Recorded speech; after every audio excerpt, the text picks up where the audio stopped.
Mr Nosey and the Excellent Idea by Roger Hargreaves. Mr Nosey was sunbathing in his garden when he heard, "What an excellent idea, Mr Clever. I'll let all the others know." "Thank you, Mr Strong." That was more than enough to wake up Mr Nosey. What could Mr Clever and Mr Strong be talking about? Mr Nosey just had to find out. Would you also like to know what they were talking about? Are you as nosy as Mr Nosey? Mr Nosey followed closely behind Mr Strong. He made sure he wasn't spotted, but all the time he was listening to see if he could find out about the excellent idea. "Little Miss Late," said Mr Strong, "I simply must tell you about this excellent idea." Mr Nosey tried as hard as he could to hear what they were talking about, but it was no good. The mystery continued. "That really is an excellent idea," squealed Little Miss Late. "I'll tell Mr Happy right away." Mr Nosey was not about to give up. Now, you may not know this, but Mr Nosey hated water, and even though Mr Nosey hated water, he followed Little Miss Late and Mr Happy to the swimming pool.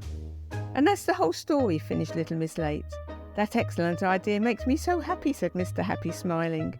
Mr Nosey was not so happy. He still hadn't worked out what the excellent idea was. He paddled closer to try to hear some more, but splash! A swimmer dived into the pool right between Mr Nosey and Mr Happy. With all the splashing, he couldn't hear anything.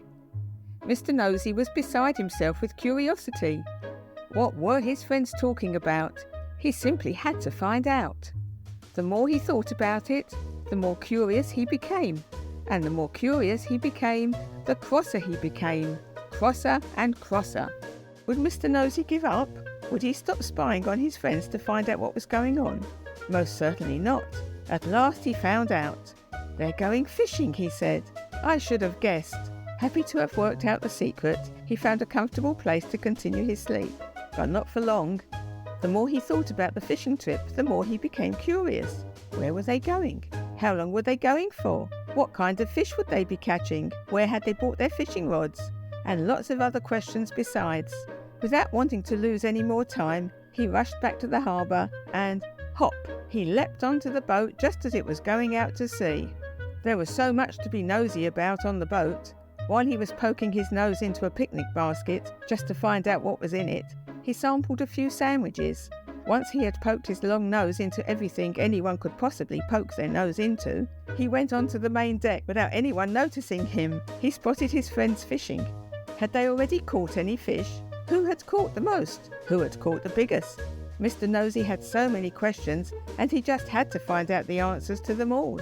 But first he was feeling a little hungry, so he thought he'd quickly poke his nose into the picnic basket again. On his way back, he looked out to sea. He saw a fin in the water. He leaned over the edge of the boat to get a better look, and before he had a chance to wonder who the fin might belong to, snap! A huge and hungry shark swallowed Mr Nosey in one gulp. Poor Mr Nosey. Nobody knew that he was on the boat, so nobody realised that he had been eaten by a shark. At the end of the day's fishing, all the friends gathered at the harbour to see who had made the best catch of the day. Mr Clever was in charge.